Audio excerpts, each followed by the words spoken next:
고맙습니다. 오늘은 감독자의 삶이라는 말씀으로 오늘 귀한 은혜 함께 나누기를 원합니다. 원어 해석은 28절 그런즉 너의 삶은 자신과 양떼 모두에게 주의하라. 성령이 너의 삶을 자기의 피로 인하여 보호하신 하나님의 교회를 목양하도록 저 안에 감독자 삶으로 두셨다. 왜냐하면 나는 이것으로 나의 떠남과 결합하여 양떼를 아끼지 않는 부가하는 이리가 너의 삶에게 들어올 것을 알았으니 저의 삶에 속한 너의 삶에서도 저의 삶의 뒤에서 제자 삶을 끌어내어 왜곡된 삶을 전파하는 장정 삶이 일어날 것이다 그랬어요. 바울 사도의 목적, 신앙인의 목적, 그 목적이 무엇인지에 대하여 분명히 알고 어떠한 상황이 사도 바울의 목을 졸라도 그 상황을, 그 삶을 불리하게 만들어도 결코 물러서지 않고 어떠한 사람의 권위에 그 힘에 쫄지 않고 있었다. 왜냐하면 사도 바울은 그리스도 예수의 피로 깨끗해졌기 때문이다. 그리스도의 피가 뭐냐? 새로운 언약입니다. 그 새로운 언약으로 깨끗해졌기 때문에 사도 바울은 자신 있게 많은 사람들에게 물러서지 않고 보고할 수 있었습니다. 자신을 위하여, 자신과 양떼에게, 자기를 위하여 우리가 왜 신앙생활을 하며 우리가 왜 열심히 삶을 살아내고 있는가? 자기를 위하여. 우리가 하나님을 믿는 목적의 주어가 누구냐? 자기. 나 자신을 위하지 않으면 나 자신이 없는 신앙은 그건 허상이라는 겁니다. 스스로 나 자신 홀로 골로새서 3장 13절로 17절에는 만약 누가 누구를 향해 비난을 가지거든 서로 용납하고 너 자신 삶에게 은혜를 베풀라. 그리스도께서도 너의 삶에게 은혜를 베푸신 것처럼 너의 삶도 이같이 하라. 모든 삶에 접하여 사랑을 베풀라. 이것이 완전함의 연합이니라. 그리고 그리스도의 평화가 너의 삶 안에서 중재하라. 평화에 이르고자 그리고 너의 삶이 한 몸 안에 초청받았다. 그리고 너의 삶은 감사한 삶이 되어라. 그리스도의 말씀이 너의 삶 안에 넉넉히 내주게 하라. 모든 지혜 안에서 가르치고 자신을 경고하라. 시와 찬송과 은혜 안에서 영적인 노래로 너의 삶 마음 안에서 주께 노래하라. 그리고 무슨 말을 안에서나 하든지 일 안에서 행하든지 모든 삶을 주 예수의 이름 안에서 하고 그로 인하여 하나님과 아버지께 감사하라 그랬어요. 누가 나를 비난하거든 용납해라. 왜 우리가 용납해야 하는가? 사실은 타인이 나에게 무엇인가 비난을 하면 우리는 그 사람과 상종을 하지 않거나 관계를 끊어버리면 됩니다. 그런데 문제는 내가 나를 비난하는 게 문제가 되는 거죠. 내가 나를 비난할 때 용납하고 그렇지 내가 이러한 부분에서는 부족했고 이런 부분에서는 채워야 되고 부족한 부분들이 보이기 때문에 비난을 쏟아내는 것이죠. 그럴 때 그 용서하라. 받아들여라. 그리고 그 대신 너 자신 삶에게 은혜를 베풀어라. 우리는 그 은혜가 하늘로부터 내려오는 것이라고 생각하지만 하나님은 내 안에 계시고 하늘은 내 안에 있기 때문에 내 안에서 은혜를 나 자신에게 베풀어야 된다는 겁니다. 내가 나에게 은혜를 베풀지 않는데 하늘에서 은혜가 내려올 것이라고 기대하는 것은 그건 어리석음이라는 겁니다. 그리고 용납하고 너그러이 받아들이고 그 은혜가 무엇이냐? 은사입니다. 하늘의 선물이고 너그러움입니다. 너그러움. 우린 너그러운 사람들을 좋아하죠. 왜? 그 너그러움이 내 안에 있어야 우리는 완전함과 결합되어질 수 있다는 겁니다. 그것이 바로 나에게 은혜를 베푸는 자와 같다. 내가 너그러워질 때 내게도 은혜가 되고 만나는 사람들에게도 은혜를 끼칠 수 있다라고 말합니다. 그리고 중재하라. 너의 삶 안에서 중재하라. 무엇이 내 안에 비난이 쏟아지고 내 안에 화가 나서 불이 붙고 그랬을 때 너 자신 안에서 중재하라. 통치해라. 다스려라. 그리고 하나님의 힘이 우세할 수 있도록 그 힘을 발휘해라. 그리스도의 평안이 나의 마음을 우세하게 하라. 우세하다는 것은 무엇이냐? 세력이나 규모가 상대보다 높아지는 겁니다. 이 우자가 넉넉할 우예요. 그리고 기세 세자죠. 넉넉한 마음이 있어야 기세가 등등해질 수 있다는 겁니다. 시와 찬송과 영적인 노래, 반주가 있는 시편이죠. 찬송, 노래하는 것이죠. 영적인 노래, 깨달아진 그 말씀으로 내 안을 중재하는 자의 모습이 영적인 노래를 하고 있는 것과 같다. 은율이 있는 곡. 그러니까 이 노래를 부르려면 이 영적인 노래를 할 수 있는 자는 건너와야 됩니다. 내가 머물러 있는 그 나의 마음 상태에 계속 머물러 있으면 넉넉해지지 아니하고 내 삶에서 중재가 일어나지 않고 화해가 일어나지 않고 하나님의 은사를 받을 수 없기 때문에 건너와야 돼요. 이 건너온 자의 삶이 그냥 건너오고 건너가고 건너오고 하려니까 어때요? 굴곡이 생기겠죠. 이 굴곡진 삶이 바로 노래가 되어지는 겁니다. 영과 지각으로 연주하는 것이죠. 계시록 14장 3절에는 그리고 저 삶은 보좌 앞에서 그리고 내 생물 삶과 장로 삶 앞에서 새 노래같이 노래하니 땅으로부터 사들여진 삶인 144천 외에는 아무도 이 노래를 배움이 가능하지 않더라. 개역 성경에는 개역개정 성경에는 14만 4천 이렇게 기록이 되어 있어요. 14만 4천과 장로 되어진 삶. 그들이 영적인 삶이라는 거예요. 그들의 삶 자체가, 신앙생활 자체가 자기 자신에게 은혜를 베풀고 있는 그 삶 자체가 영적인 노래요, 새 노래라는 거예요. 그러니까 맨날 그 타령하지 말고 맨날 그 모습에 머물러 있지 말고 좀 훌쩍 초월해서 뛰어넘으라는 겁니다. 14만 4천이 아니라 이 10이라고 하는 단어가 헤카톤, 100이라는 뜻이에요. 배우고 본받아서 싹을 틔우는 것을 100이라고 얘기합니다. 봄에 파릇파릇 새싹이 나오죠. 사람들은 그 싹을 보면 캐고 싶어요. 왜 캐고 싶을까요? 나도 내 마음속에 있는 새로운 것들을 싹 틔우고 싶은, 운돋게 만들고 싶어 하는 그 마음 때문에 사실은 나물 캐는 처녀들이 되는 겁니다. 이게 100이라는 뜻이죠. 100. 그러니까 10이 아니라 100. 그러면 14만이라고 그랬는데 이 4만이라고 하는 단어가 텍사라 콘타라고 하는 40이라는 단어예요. 4의 10배.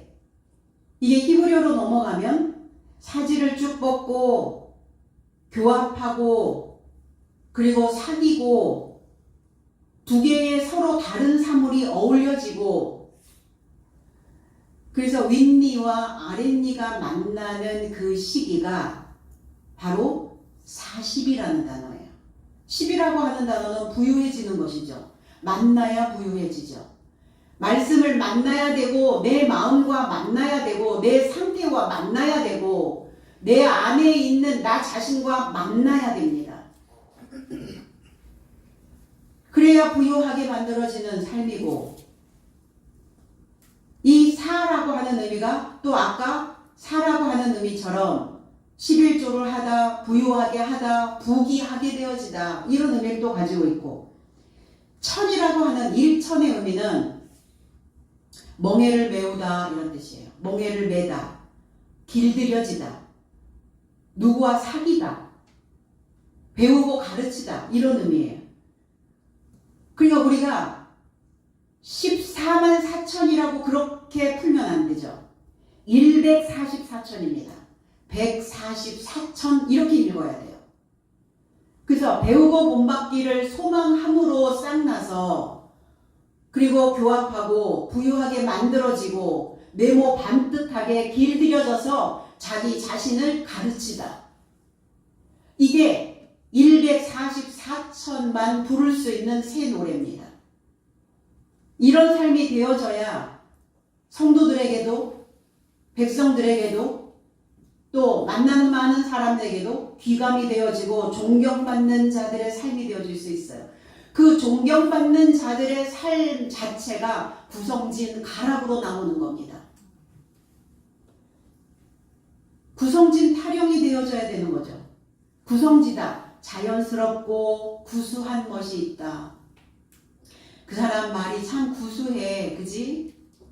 우린 구수한 맛 좋아하잖아요. 튀지도 않고 떨어지지도 않고 뭔가를 중화시킬 수 있는 맛. 인생에도 그런 맛을 경험해야 될 줄로 믿습니다. 이러한 경험을 통해서 우리의 몸에 밴 이러한 음률이 믿음으로 가락이 되어져서 나와줘야 된다는 겁니다. 그래서 자신을 위해서 양떼를 위해서 양떼 저와 여러분들은 하나님의 양입니다. 믿는 사람들의 무리라고 이야기도 합니다. 베드로서 5장 2절로 3절에는 너의 삶 안에 있는 하나님의 양무리를 목양하되 부득이하지 않고 오히려 자발적으로 탐욕스럽지 않고 오히려 열정적으로 돌보라. 직분자 삶에 주인 행세하지 말고 오히려 양무리의 본이 되라. 내가 이 직분을 가졌는데 직분이 중요한 건 아니죠. 그 직분자가 얼마만큼 양무리의 본이 되어져 있는가를 말씀하고 있는 거예요. 양은 어떠냐? 양은 이동하는 자들입니다. 그래서 떼지어 다니죠. 그리고 이 이동하는 이 양들을 목양하려면 그 지도자는 항상 많은 사람들에게 그 구성진 가락으로 그 중재할 수 있는 그 맛으로 그 맛을 삶의 맛을 내줄 수 있어야 된다는 겁니다.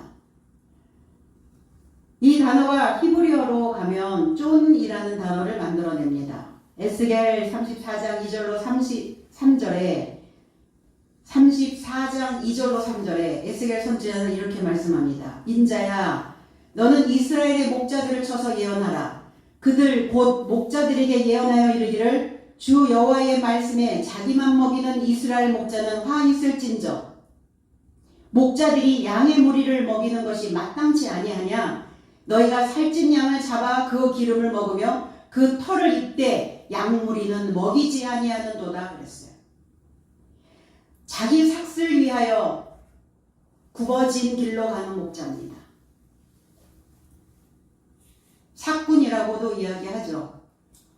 그러니까 이 양이 영양실조에 걸리지 않도록 해야 되는데 영양실조 걸리게 만든다는 겁니다. 목양을 하지 않는다는 것은. 먹이지 않고 있다는 것은. 먹이긴 먹이겠죠.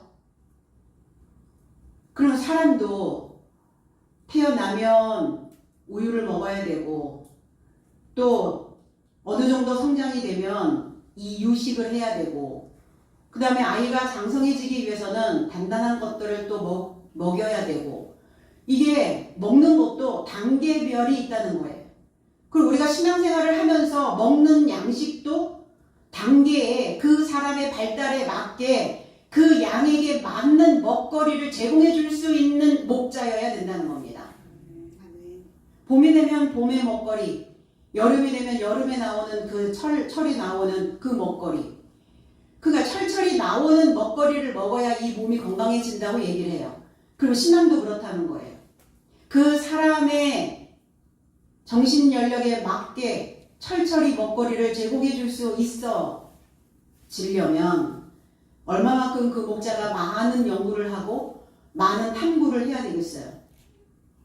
근데 자기 삭슬 위하여 가는 목자, 체내에서 흡수되지 않도록 영양이 저하된 상태에 있는 것만 주는 목자, 말씀의 불균형에서 오는 겁니다. 경영이 되지 않는 거예요.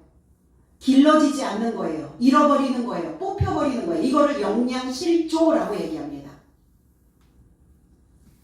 경영할 영, 기를 양, 잃을 실, 뽑을 조. 그러니까 먹지 못하니까 자신이 경영이 안 되고 성장하지 못해서 잃어버리고 뽑혀진 열매 없는 삶이 되어질 수밖에 없다는 겁니다. 그래서 우리를 감독자로 세우신 거예요. 감독이 필요하죠. 자신은 감독 안 하나요? 우린 다른 사람만 감독하나요? 성령께서 감독자로, 책임을 맡은 직분자로, 보초자로, 정찰병으로 주시할 수 있는 그 눈을 허락해 주셨다는 겁니다. 내가 나를 아직도 정찰하지 못하고 내가 나를 아직도 주시하지 못하고 있지는 아니한가. 갈라디아서 6장 1절로 3절에는 형제 삶아 사람이 만일 무슨 범죄 안에 붙잡게 되었다면 영적인 너의 삶이 그런 자를 온화한 영 안에서 교정하고 너 자신을 돌아보아 너도 시험을 받지 않도록 하라. 너의 삶이 서로의 짐을 지고 이같이 그리스도의 법을 보충하라. 왜냐하면 만일 누가 아무것도 잊지 않으면서 있는 것으로 생각한다면 그 자신을 기만하는 것이다 그랬어요. 돌아보라고요. 주시하라고요. 그 직분을 감당하라고요. 경계를 서고 보초를 서고 나 자신의 땅이 어떠한 상태인지 주변을 살펴서 정찰병으로 감당하고 있으라는 겁니다. 내 자신을 돌아본다는 것은 뭐냐? 감독자의 삶을 사는 것인데, 그러면 감독자는 뭘 해야 되느냐? 예수 그리스도의 법을 보충하는 일을 하래요. 영양이 실조가 되잖아요. 그러면 사람이 예민해져요. 배가 고프면 예민해지죠. 날카로워지죠. 짜증이 나죠. 그러니까 보충이 안 되고 있는 거예요. 뭐가 욕구가 불만이 되어져 있는 거예요. 그럼 불만이 되어져 있을 땐 뭘 하셔야 돼요? 뭘 작동하셔야죠? 이성과 논리. 그래서 이성적이지 못한 사람들은 내 안에서 그러한 삶이, 그러한 생각들이 작동이 될 때 이성과 논리의 버튼을 누르지 못하게 된다는 겁니다. 그러니까 끊임없이 훈련하셔야죠. 튀어나오기 전에 훈련하셔야죠. 목구멍에 가르막을 하나 놓으셔야 됩니다. 이게 목으로 입 안에 넘어오는 순간 끝나버리거든요. 그래서 항상 요 목을 때가 있잖아요. 요게 탁 걸려야 되거든요. 이게 뱉어도 되는지 뱉어내지 말아야 되는지 나를 감독해서 뱉어내도 될만 하면 이 목을대를 올라와야 되고, 그렇지 않다 그러면 이 목을대 딱 밑에다 가둬두셔야 됩니다. 아, 그럼 나만 썩나요? 왜 썩어요? 아, 내가 그 말을 안 하기를 진짜 잘했어. 이런 생각 하신 적 있으시지 않나요? 그 말을 안 하길 너무 잘했어. 그거 뱉어냈으면 어떡할 뻔했어. 저 그런 생각 참 많이 합니다. 가끔. 하나님의 피로 사셨다. 피로 샀다는 게 뭐냐? 바울의 깨끗함, 예수 그리스도의 새로운 교훈. 새로운 교훈으로 사셨다고요, 우리를. 그 교회들을. 자신과 양떼를 돌보는 감독자로 세워주시려고 새로운 교훈을 항상 주시는 거예요. 묵은 거 말고, 오래된 거 말고, 낡은 거 말고. 너무 오랫동안 그 삶에 정체되어져 있으면 지루하기 짝이 없어요. 이 감독자가 신선한 것들을, 신선한 먹거리를 계속 제공해 줘야 되는데 맨날 먹었던 거 똑같은 반찬, 똑같은 상차림이 있으면 안 먹죠, 이제는. 그럼 나도 안 먹어야 돼요. 나도 늘 똑같은 패턴에서 내가 자극을 받는다고 생각이 들면, 자극을 받는다는 것은 먹는다는 거예요. 먹었기 때문에 자극이 올라오는 겁니다. 그럼 나도 똑같은 패턴의 양식을 먹지 않게 해야죠. 왜? 나도 하나님의 약물이니까. 나도 하나님의 양떼니까. 나는 먹지 않고 누구만 줄 거냐? 누구만 줍니까? 그러니까 나는 실조가, 영양 실조가 되어져 버리는 거예요. 나의 떠남과 결합하여 이랬어요. 바울 사도가 이제 고별 설교를 했다고 말씀드렸죠. 이제 다시는 내 얼굴을, 내 정면을, 나를 주시하지 못할 것이다. 떠남과 결합하여 그랬어요. 떠나다 라는 어떤 의미는 새로운 출발을 의미하기도 합니다. 그리고 사도 바울은 이제 홀씨가 돼서 퍼트리러 가는 겁니다. 새로운 지역을 향해, 새로운 삶을 향해, 새로운 먹거리를 향해, 그리고 새로운 먹거리를 제공해 주려고 양무리들에게 떠나는 겁니다. 출발선상에 또 서 있는 거예요. 우리는 오늘도 출발이죠. 이 땅에서 평생 가야 될 것들이 뭐가 있겠어요? 평생 내가 가지고 붙잡고 이것만은 내가 놓치지 않고 그게 뭐가 있겠어요? 늘 새로운 시작이 우리를 향해 걸어오고 있다는 겁니다. 그럼 출발하면 되죠. 또 시작하면 되는 거죠. 예전에 과거의 것들 다 또 툭툭 털고 그거 경험 삼아, 그거 에너지 삼아, 그 체험을 삼아서 밑거름 만들어서 막 만들었으니까 이제 출발하는 거예요. 새로운 출발은, 새로운 시도는 사람들로 하여금 불안함을 조성하게 하죠. 미지의 세계, 알지 못하니까, 가보지 않았으니까, 또 새로운 것들을 접해야 되니까, 새로운 업무를 배워야 되니까, 새로운 사람들과 부딪혀야 되니까 불안하기는 해도 우리에게 주어진 임무입니다. 우리가 숨쉬고 살아가는 동안 우리에게 끊임없이 이러한 일들이 반복되이 나타날 겁니다. 로마서 16장 19절에는 너희의 순종함이 모든 자들에게 퍼져나가는지라 그런즉 내가 너의 삶으로 기뻐하며 너희가 선에 이르러 지혜롭기를 그러나 악에 이르러 순결하기를 원하노라 그랬어요. 모든 자들에게 퍼져나갈 것이다. 저와 여러분들이 모든 사람들을 향하여 출발하게 될 것이다. 바울은 그의 사역을 위해서 퍼뜨려지고 있는 겁니다. 한 곳에 뭉쳐 있지 않고. 그럼 저와 여러분들의 담겨져 있는 하나님도 퍼뜨려야 돼요. 하나님께서 우리를 감독자로 세우신 이유가 무엇인지 알고 있어야 합니다. 많은 양들이 하나님의 것으로 싹을 틔울 수 있도록, 그래서 많은 사람들이 그 교회를 볼 수 있도록 퍼져나가야 돼요. 왜 봄인 줄 아세요? 만물이 소생을 하잖아요. 꽃들이 흐드러지게 피잖아요. 활짝 피잖아요. 그래서 본다 하여 봄이에요. 새로운 것들을 본다. 그 전에 한 번도 보지 못했던 것들을 보는 거다. 겨울 내내 죽어 있었던 그 나무들이 이제 보일 수 있도록 봄이 되니까 다 보이는 거예요. 그래서 봄이에요.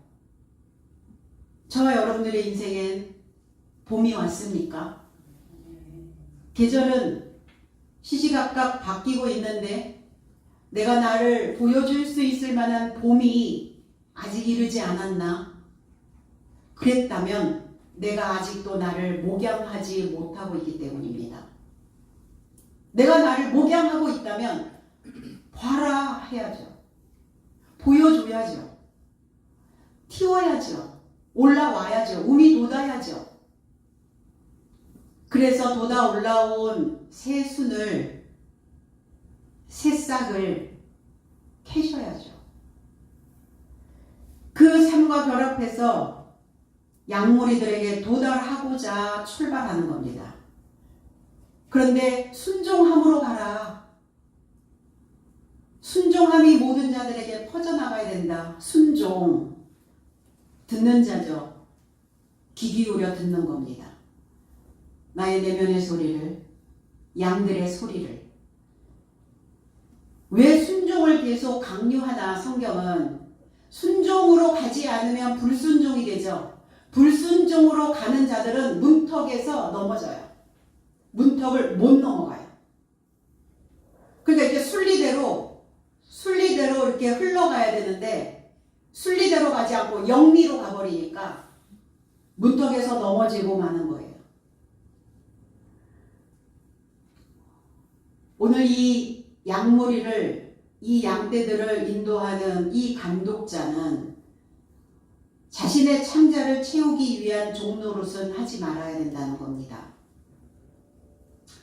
자신의 창자만을 위해서 종노릇하고 있는 자들은 미치광이가 돼요. 제정신들이 아니에요. 말도 안 되는 이야기들을 뿜어내면서 그게 하나님이 하셨다라고 이렇게 얘기합니다. 유창하고 달콤한 말로 그 영혼들을, 그 인생들을 속여 먹습니다. 흉악한 일이가, 흉악하다, 이 단어가 바리스라고 하는 단어인데 흉악한 게 아니라 무겁다 이런 뜻이에요. 무거우셨습니까? 짐스러웠습니까? 내 삶이 심상치가 않습니까? 뭐가 자꾸 부과되는 것 같아요? 왜 이거 흉악하다라는 표현을 했는지 모르겠어요. 흉악한 것과 흉측하고 악한 것과 뭐가 부과되는 것과 이거 좀 다른 느낌인데, 뭐가 부과되고 내 마음이 자꾸 심상치가 않고 뭐가 짐스럽고 이러니까 내가 흉악하게 바뀌어서 흉악하다라고 개정개혁은 그렇게 기록했을까요? 근데 짐스럽다라는 뜻이에요. 마태복음 23장 4절에 왜냐하면 부과된 어려운 짐을 묶는다. 그리고 사람의 어깨에 접하여 올려두고 저 삶의 손가락으로도 짐을 움직이려 하지 않는다 그랬어요. 무리들과 그 양무리들과 제자들을 모아놓고 주님께서 말씀하시는 거예요. 이들이 누구냐? 바리새인과 서기관들과 장로들과 종교 지도자들입니다. 감독자로 세워놨더니 이러한 상황이 되어져 버린 거예요. 부과된 어려운 짐으로 묶어버리는 거예요. 그들이 다 어디에 있었느냐? 모세의 자리에 접하여 앉아있더라. 계명을 가지고 율법을 가지고 무거운 짐만 얹어놓는 거예요. 지켜라, 행해라. 교회에서 주는 과제들, 목자가 행하라고 하는 것들 다 해라. 그러면서 자기네들은 손 하나 까딱하지 않는다. 무거운 어려운 짐을 가볍게 해줘야 되는데 그럼 뭐가 무거울까? 신앙생활을 하면서 뭐가 무겁죠? 물론 일상생활에서 넘어오는 많은 이러한 문제들과 상황들과 이런 여러 조건들과 이런 것들이 우리를 무겁게 하기도 하죠. 그런데 내가 일상을 살고 있다면 그거는 지나가는 거예요. 마음을 내리누르는 게 있죠. 마음을 억누르고 있는 것들이 있어요. 신앙생활을 하면서. 그럼 우리가 신앙생활을 하면서 무겁게 생각했던 것들이 뭐였냐? 신앙생활, 믿음생활이었어요. 내가 믿음이 있어야 되는데 믿음이 없는 것 같고, 내가 신을 믿는 것 같은데 신을 믿는 것 같지 않고, 말씀을 읽어도 말씀이 무슨 뜻인지 이해가 안 되고, 성경 따로 내 삶 따로 놀고 있으니까 늘 무거운 거예요. 내가 제대로 하고 있나? 어떤 분들이 그렇게 질문을 합니다. 내가 신앙생활을 제대로 하고 있는지 잘 모르겠어요. 마음이 무거워요. 그러니까 잘 하고 있는지 그거를 알 수 있도록 설명해 줬었어야 되잖아요. 그 말씀을 설명해 줄 수 있었어야 돼. 설명을 해주지 않으니까 무겁기만 한 거예요. 내가 잘 못하는 것 같으니까. 교회에서 하라는 대로 다 하고 있기는 하는데 근데 뭐가 마음이 부과가 되는 거야. 자꾸. 뭐가 얹혀지는 거죠. 그래야 그 무겁고 어려운 짐으로부터 우리를 자유케 풀어줄 수 있다는 겁니다. 모르니까 무거운 거예요. 모르니까 힘이 드는 거예요. 알면 뭐가 힘들겠어요. 모르고 깨닫지 못하고 신앙생활을 하고 있으니까. 그러니까 너희들이 계명을 간수하고 있었다면 그 양들에게 무거운 어려운 짐들을 짊어지게 하는 것이나 가볍게 해줘야 된다. 무거운 짐진 자들아 내게 와라. 내 짐은 쉽고 가볍다. 멍에를 메고 배워라. 이게 무슨 의미냐. 무거웠다고요. 그동안 몰라서. 그러니까 주님은 오셔서 랍비로 초청을 받고 오셨어요. 선생으로 오셨어요. 가르치는 자로 오셨어요. 그러니까 성경을 가르치기 시작했단 말이에요.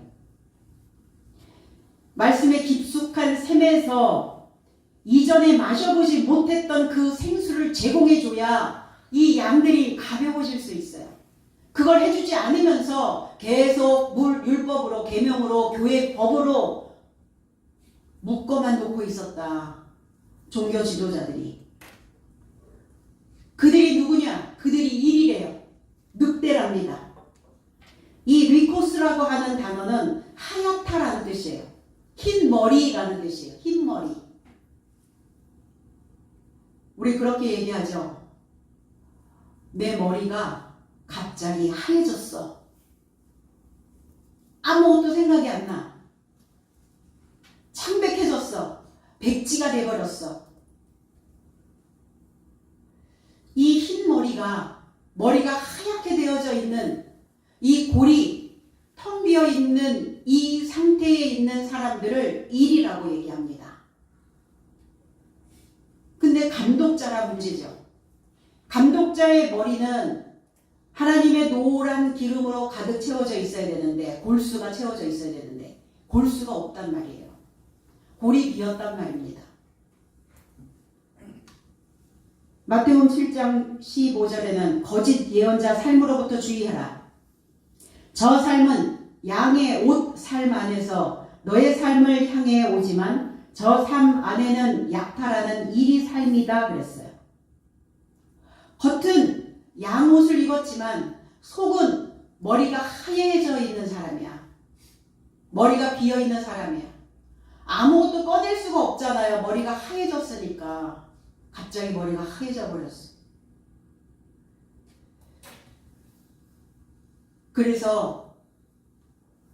그래서 나 자신을 하나님의 말씀으로 계속 길들이라는 거예요. 하나님과 사귀라는 거예요. 사귀어야 그 사람의, 그 상대의 그 메시지가 내 안을 채울 수 있기 때문입니다. 신명기 13장 1절로 3절에는 너희 중에 예언자나 꿈꾸는 자가 일어나서 이적과 기사를 내게 보이고 내게 말하기를 내가 본래 알지 못하던 다른 신들을 우리가 조차 섬기자 하며 이적과 기사가 그 말대로 이룰지라도 너는 그 선지자 꿈꾸는 자의 말을 청종하지 말라. 이는 너희 하나님 여호와께서 마음을 다하고 성품을 다하여 너희 하나님 여호와를 사랑하는 여부를 알려하사 너희를 시험하심이니라 그랬어요. 이적과 기사를 베푸는 자가 있다 할지라도 꿈을 꾸는 자, 견고하게 묶여있다 이런 뜻이에요. 꿈꾸는 자는 어떤 자입니까? 말하지 못하는 자입니다. 잠꼬대 한다고요? 그건 잠꼬대죠. 분명한 언어를, 분명한 설명을 해줄 수 없는 선지자. 그래서 이 꿈꾸는 자라고 하는 이 의미에 말이 없음이라는 의미가 담겨져 있어요. 말이 없다. 이 자가 바로 이리의 삶이라는 거예요. 이 자가 늑대의 삶이라는 겁니다. 그 영혼들을 약탈하는 자. 계란 흰 자위만 있어서 몸이 건조한 삶을 살고 있는 신앙인들. 핵심이 없잖아요. 설교하는데 핵심이 없는, 내 삶에 핵심이 없는, 내 안에 그리스도 예수의 핵심이 없는 자, 흰 자위만 있는 자, 몸이 건조, 딱딱하고 재미없죠. 삶이 재미없어요. 재미없나요? 뭐 그렇게 썩 재미있을 것도 없기는 해요. 그죠? 늘 하루가 똑같으니까. 그러나 자기 자신을 목양하는 사람들은 그 딱딱하고 지루할 수밖에 없는 재미가 없는 그 인생 속에서도 거기에서 재미를 발견하게 된다는 겁니다. 찾아내셔야죠. 단조롭고 무미건조한 이 삶을 사는 이러한 삶이 자기 자신을 기만하는 자와 같다라고 말합니다. 스바냐 3장 3절로 4절에서는 그 가운데 방백들은 부르짖는 사자요 그의 재판장들은 이튿날까지 남겨두는 것이 없는 저녁 일이요 그의 선지자들은 경솔하고 간사한 사람들이요 그의 제사장들은 성소를 더럽히고 율법을 범하였도다 그랬어요. 감독자들이 제사장들이 일이래요. 그 방백들이 그 감독자들은 음식물을 삼키는 일이들이다. 불이한 이익을 얻으려고 그 영혼들을 파멸시키는 자들입니다. 속이는 자들이죠. 스스로 회칠하고 허탄한 이상을 보고 하나님께서 말씀하시지 아니하셨어도 하나님께서 말씀하셨다 한다. 이 감독자들이, 이 목자들이, 이 지도자들이, 이 신앙인들이 그러니까 하나님이 말씀하시지 않은 것 자기 자신의 이익을 위해서 하는 거예요. 그 영혼들을 울고먹는 거예요. 그 영혼들을 파멸시키는 겁니다. 겉으로는 선한 척, 좋은 목자인 척 하지만 그 속에는 이리가 들끓고 있어요. 물고 뜯고 핥히고 으르렁거리고 편치 않고 평안 없고 재미없고 살맛 안 나고 하나님의 성소를 더럽히는 자라는 거예요. 이러한 자들이. 내가 언제 하나님의 성전을 더럽혔습니까? 내가 하나님의 전이고 하나님의 성소인데 날마다 이러한 생각들로 이 이리때가 내 안에서 떼지어 다니고 있는데 내 성소가 순결할 리가 없잖아요. 생각이 맑아야 해요. 마음이 쾌청해야 합니다.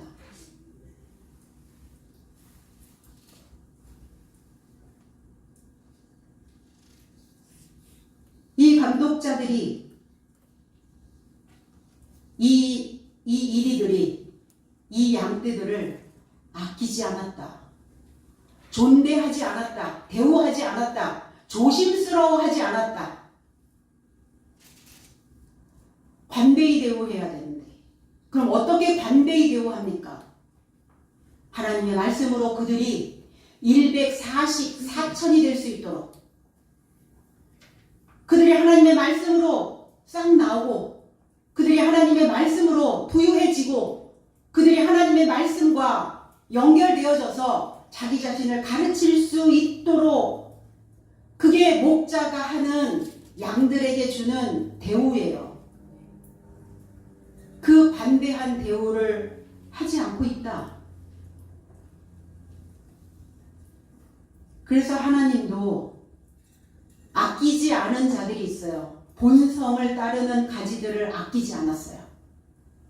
자기들의 본성을 따르는 이 야생 감람나무에서 계속 붙어있는 그들을 관대히 대우한 적 없으십니다.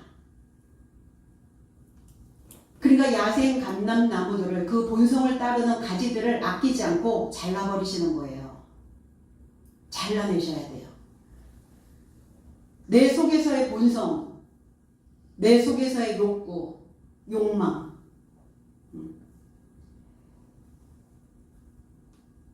그래서 좋은 감람나무에 접붙임을 주시려고 그들을 아끼지 않고 잘라내시고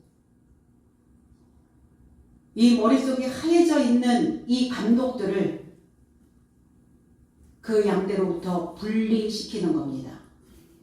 자신들의 욕심을 채우는데 성도들을 이용하지 않도록 교세를 확장한다. 교세.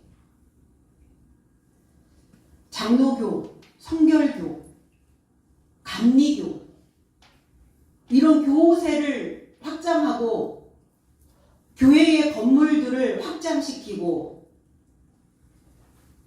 교회의 재정을 넘치게 하고 그래서 이 양들을 악이용하고 있는 거죠. 많이 내야 많이 받는다. 100배로 주신다. 100배. 그러니까 많이 내라고 강요하고 많이 하라고 이야기하고 마음에서 우러나면 어련히 안 하겠어요. 교회의 주인들을 만들어 놓으면 교회에 무엇이 필요한지 눈에 안 보이겠어요? 목자가 굳이 강대상에서 자기들의 욕심을 채우는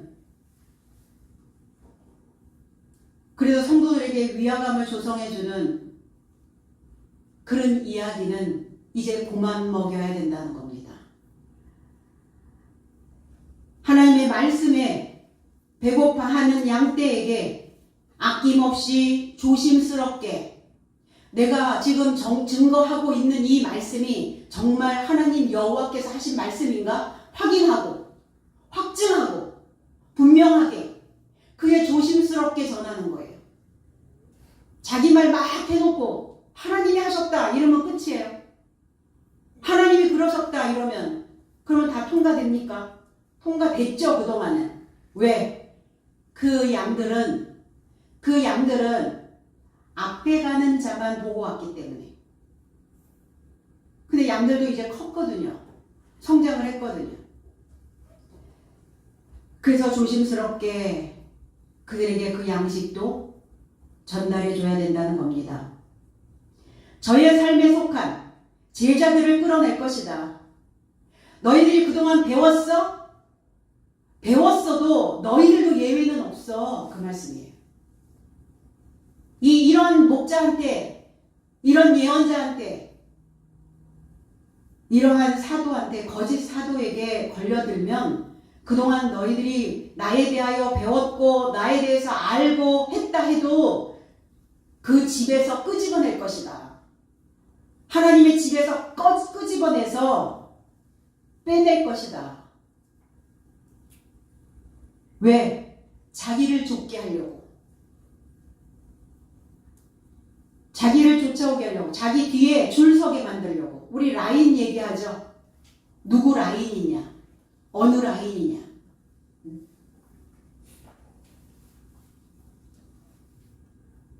그래서 항상 앞에 가는 그 감독자가 방향을 잡죠. 그 방향대로 뒤에 오는 양떼들은 무리지어 따라옵니다.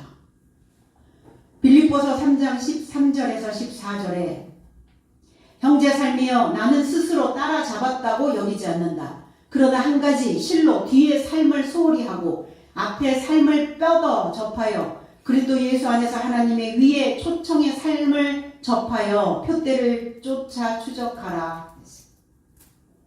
뒤에 있는 삶을 소홀히 하래요.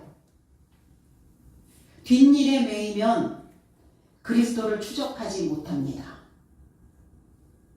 그래서 뭐라고 얘기해요? 뒷일을 부탁해.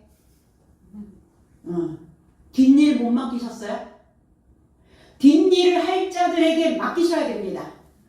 그리고 나는 내 삶을 뻗어 앞으로 나가셔야 됩니다.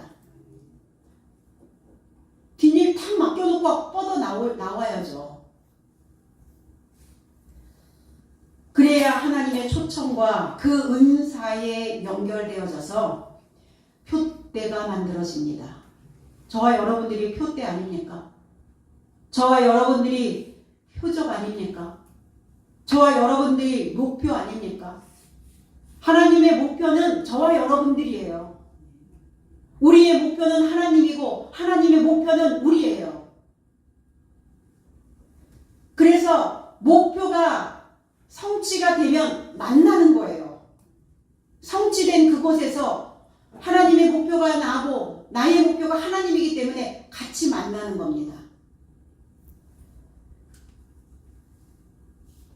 그들에게 어그러진 말을 한다. 왜곡된 말을 한다. 그 인생들을 딱 접혀버린다. 접어놔. 이렇게 피지 못하도록 접어놔. 왜 그럴까? 잘못 해석하기 때문이다. 잘못 해석하다 이런 뜻이에요. 어그러진 말이라는 뜻이. 빌립보서 2장 15절에 너의 삶은 삐뚤어지고 잘못 해석된 세대의 중심 안에서 하나님의 흠없는 자녀 삶인 비난할 것이 없고 순전하게 되려고 그날 삶 안에서 세상 안에 광채 삶같이 나타내라 그랬어요. 하나님을 잘못 해석하면 삐뚤어집니다. 그러니까 이 삐뚤어져 있는 나의 세대로부터, 나의 상태로부터 구원해라. 구출해내라. 아이들이 굽어 있다고 생각해 보세요. 마음도 굽어 있고 곱사등이처럼 그 영들이 다 굽어 있다고 생각을 해보세요. 못 컵니다. 못 커요. 그럼 어른은 다 컸느냐? 다 크지 않았다라고 바울도 얘기하잖아요. 나는 스스로 따라잡았다고 여기지 않는다. 이렇게 얘기했어요. 난 다 컸다고 생각하지 않는다. 나는 여전히 아직도 크고 있다. 우리도 어린아이들처럼 매일 자라야 됩니다. 그러니까 조금 전까지 우리를 괴롭혔던 고정관념, 내가 어디에 집착하고 있는지 그 뒷일을 맡기지 못하고 있는, 믿어하지 못하고 있는 이러한 집념, 내 안에 쌓여있는 억울함, 원함, 이런 것들을 다 버려야. 그래서 버릴 때는 어디다 버려요? 해우소에다가, 뒷간에다 버리잖아요. 화장실에 버리는 거예요.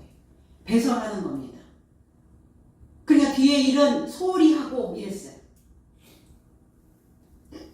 하나님의 자녀로 비난받지 않고 광채의 삶으로 살아낼 수 있어요.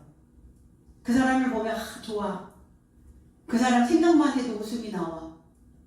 그 사람 보고 금방 돌아섰는데 또 보고 싶어. 그 사람과 오랜 시간 같이 있으면 있을수록 뭔가 내 마음의 어두움의 그늘들이 가시는 것 같아. 그런 그리스도인이어야 된다는 겁니다.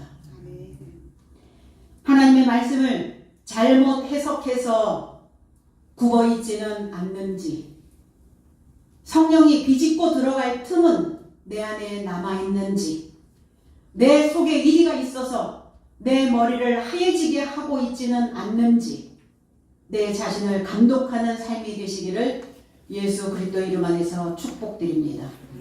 기도하겠습니다.